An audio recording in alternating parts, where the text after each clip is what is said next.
Bom dia, queridos, graça e paz. Hoje nós estamos começando um pouquinho mais tarde o nosso devocional. Eu tive que ir no laboratório, tinha um exame marcado, né, às 7 da manhã, exame de rotina. Fizemos tudo certo, graças a Deus, agora é só aguardar o resultado. Mas estamos aqui, né? E se você está aí é porque a misericórdia do Senhor renovou-se sobre nós nesta manhã, e a misericórdia do Senhor é a causa de nós não sermos consumidos. Louvado e engrandecido seja o nome do nosso Deus. E lembre-se que tudo contribui para o bem daqueles que amam a Deus segundo o propósito do seu chamado. Tudo contribui. Então vamos orar nessa manhã, Senhor Deus Santo, vivo, poderoso, Deus Criador dos céus e da terra. Deus, muito obrigado, ó Pai.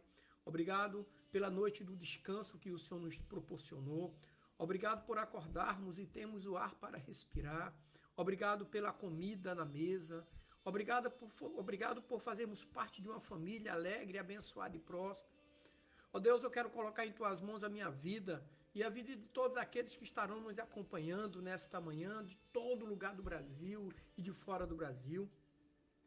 Eu coloco em Tuas mãos a vida da minha família, dos meus parentes, meus amigos, a vida de todos aqueles que fazem parte da comunidade cristã que eu faço parte. Os coloco em Tuas mãos como criatura nas mãos do Criador. Repreenda do nosso meio todo espírito de enfermidade, todo espírito de desânimo, de cansaço, espírito de contenda, de inveja, espírito de vício, de prostituição, e que o Teu Espírito Santo tome o lugar em nossas vidas, ó Pai, para nos fortalecer, nos alicerçar, nos governar e nos orientar. Deus, muito obrigado, ó Pai, em nome de Jesus que eu oro nesta manhã. Amém. Graças a Deus. O que é que eu falando sobre família, né? Nós tiramos esses próximos dias, meses, para falarmos sobre família. Hoje eu quero falar sobre a importância da comunicação na família. Às vezes nós não damos tanta importância, mas ela é imprescindível demais. O texto de Provérbios, capítulo 15, versículo 1 diz assim: a resposta branda desvia o furor, mas a palavra dura suscita ira. Isso tem que ser exercitado em família. Aliás, tudo tem que ser exercitado em família. Eu, por exemplo, eu falo com meu filho, né? Todas as rotinas, ele vai estar se preparando para trabalhar, ele tem uma rotina de estudo forte. Ele faz Instituto Federal durante o dia, à noite ele faz profissionalizante de solda no Senai e está começando outro profissionalizante nos dias de folga, à noite também, de torneiro mecânico. Porque ele vai pegar essa estrutura toda que ele vai levar para o resto da vida. Então, às vezes nós usamos palavras duras para preparar ele, porque o mundo lá fora não é fácil, né? Então, Provérbios 15, versículo 1 aqui, fala sobre o poder das palavras e a eficácia da comunicação gentil. Salomão, o sábio rei, ele oferece um contraste direto entre as consequências de uma resposta suave em comparação com palavras ásperas. Ou seja, a resposta branda refere-se a uma abordagem de comunicação que é temperada, com respeito e calma, e que tem poder de acalmar uma situação potencialmente volátil. Em contrapartida, a palavra dura implica num discurso severo, crítico e, na maioria das vezes, agressivo, que provavelmente incitará a ira nos outros, a raiva, o ódio.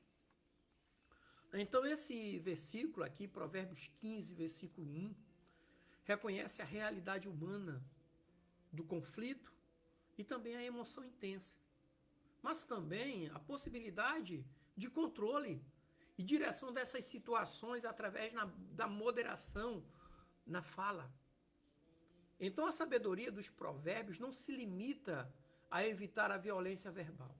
Pelo contrário, ela instrui os leitores ativamente a buscar a paz por meio de uma comunicação ponderada e cuidadosa. Então, a instrução é especialmente relevante dentro da dinâmica familiar, onde as emoções frequentemente correm alto e as interações diárias oferecem muitas oportunidades para tanto conflito quanto para reconciliação. Então, a capacidade de responder com suavidade, ao invés de reagir com severidade, pode ser a chave para manter a harmonia e a coesão familiar. Coesão familiar. Então, o primeiro ponto que eu quero tratar dentro dessa introdução que nós fizemos aqui é a comunicação como ferramenta de resolução de conflitos.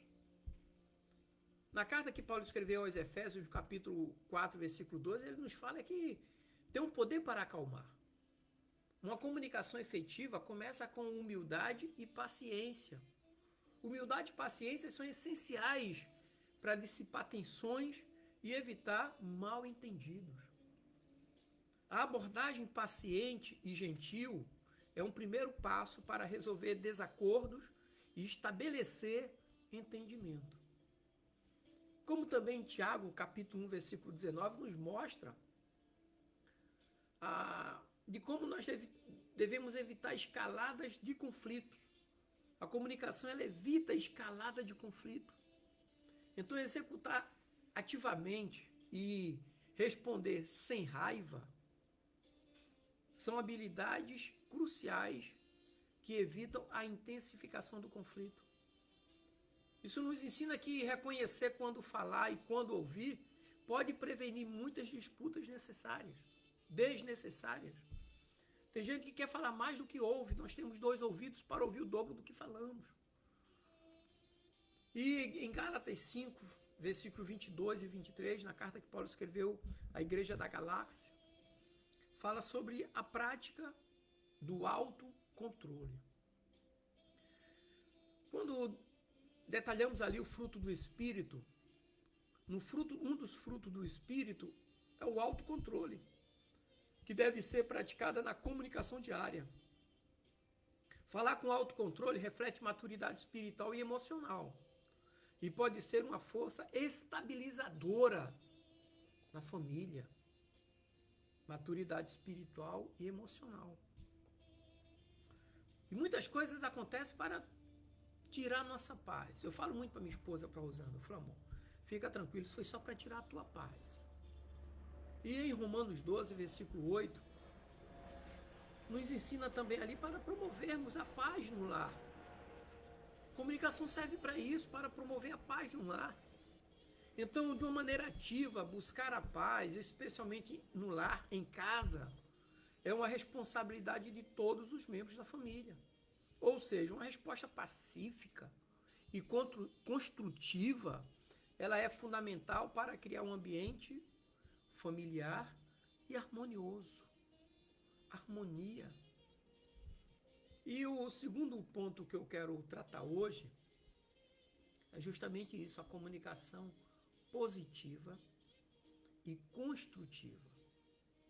Então, quando a gente fala de construção, fala de construir relacionamentos. Em Colossenses capítulo 3, versículo 12 ao 14, fala disso aí. Mostra isso aí. Ou seja, uma comunicação afetuosa e positiva, ela é vital para manter relacionamentos fortes. Família forte, igreja forte. Vestir-se de compaixão, bondade, humildade, mansidão e paciência é essencial para conversas construtivas em família. É no seio da família que nós construímos os valores nos nossos filhos e valores do relacionamento também. E partindo dessa primícia, Pedro escreveu na sua primeira carta, 1 Pedro capítulo 4, versículo 8, ali ele fala sobre expressando o amor e apreciação. Como assim, pastor Dimas? Expressões regulares de amor e apreço são o cimento, o concreto que une a família. Comunicar positivamente não significa apenas evitar o negativo, mas ainda é enfatizar o positivo. Enfatizar o positivo. Hoje as pessoas olham muito para o negativo. Vocês lembram que Noé, quando ele saiu da arca, ele se embriagou.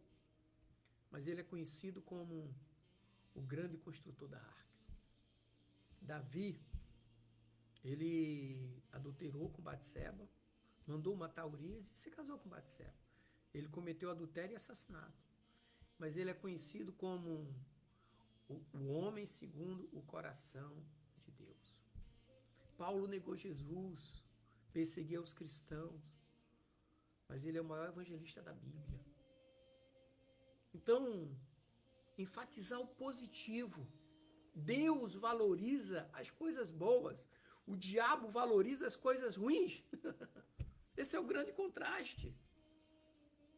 Na família, nós temos que valorizar o que é bom, aquilo que Deus valoriza. E em 1 Tessalonicenses, capítulo 5, versículo 11, fala do reforço ao encorajamento.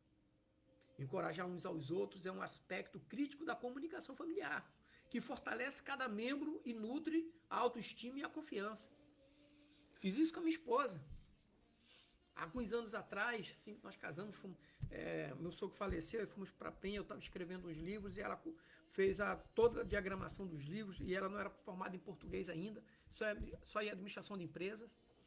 E eu falei para ela, aí fui lá na UDESC, a Universidade do Estado de Santa Catarina, com o livro, né, envelopado, deixei lá no EDA, que é o setor onde de obras, registro de obras.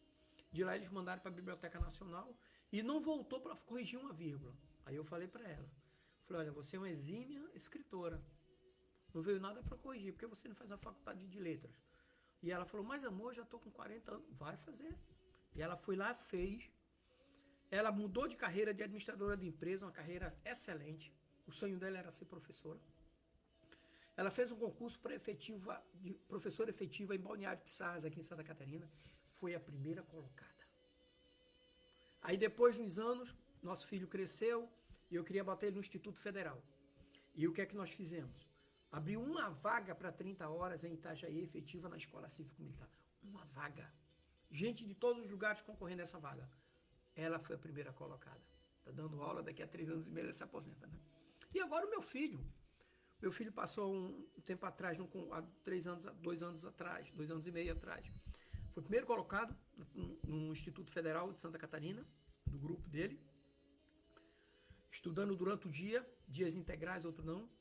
Falei para ele, quando ele começou a estudar em 2023, eu falei, 2025 é teu último ano do Instituto Federal, você vai fazer 2 profissionalizantes. Um em solda e outro em torno mecânico. Mas pai, vai ficar puxado? Não vai.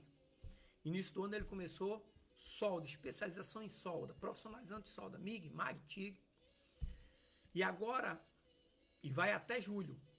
E no dia 10 de março começa o profissionalizante em torno mecânico. Falei, agora você vai fazer todo. Pai, vai ficar puxado? Não vai. 2025 você vai botar lenha na caldeira.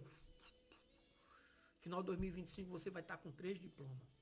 Técnico em mecânica industrial, profissionalizante em solda e profissionalizante em torno mecânico. Reforçando o encorajamento. Encorajar uns aos outros. É um aspecto crítico da comunicação familiar. Tenho certeza que final do ano, nenhum dos amigos dele que estão no Instituto Federal estão no Senai fazendo esses cursos. Falei, final do ano tu vai estar com o teu currículo pronto. Com 18 anos tu vai entrar no mercado de trabalho preparado, filho. E ele, poxa, pai, obrigado. Sabe? E isso também é a mesma coisa de Provérbios 12, 18, curar através das palavras. A palavra tem um poder de curar, como também tem poder de causar enfermidades. Uma fala que é considerada ponderada pode reparar o mal entendido e pode reparar feridas. Traz cura para os relacionamentos na família, dos cônjuges e entre os filhos também. E o último ponto que eu quero trazer aqui hoje, penúltimo, né, é falar sobre a importância na escuta, na comunicação familiar. Tiago ali, né, 1,19, eu falei anteriormente, ele continua na parte B, ouvindo para entender. O ouvir é tão importante quanto falar. Escutar com a intenção de entender. Não apenas para responder. É crucial para a comunicação genuína. É entender o que a pessoa está falando. Para responder no contexto correto.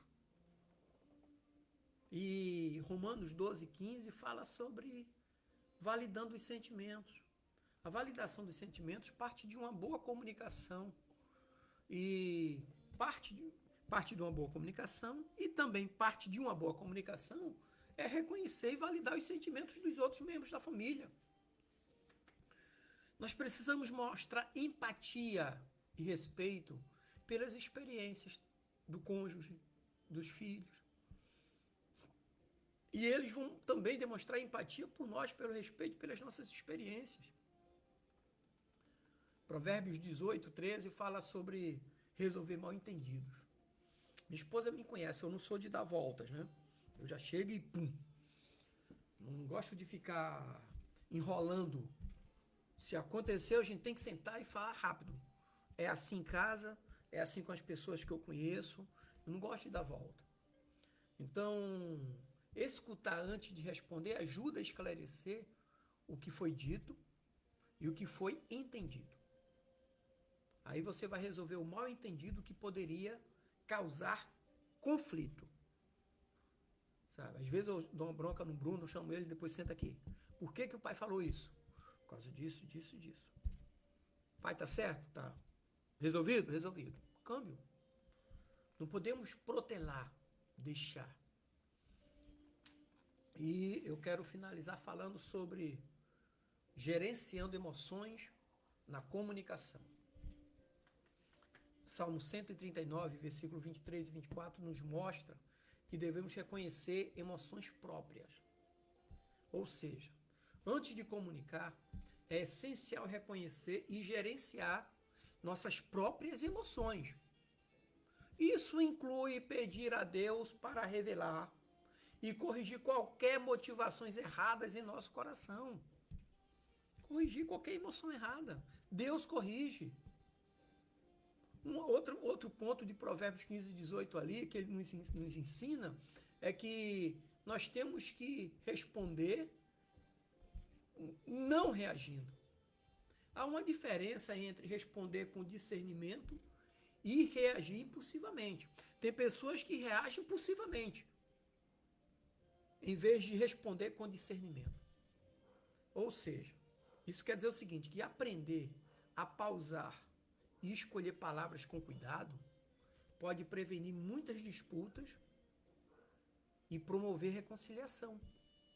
E por fim, Tiago capítulo 3, versículos 2 ao 8, fala sobre o controle da língua. A comunicação depende muito do controle da língua. A língua tem grande poder e deve ser controlada. Falar com sabedoria e retidão pode evitar a transgressão que surge de uma fala descuidada e de uma fala precipitada. Sabe?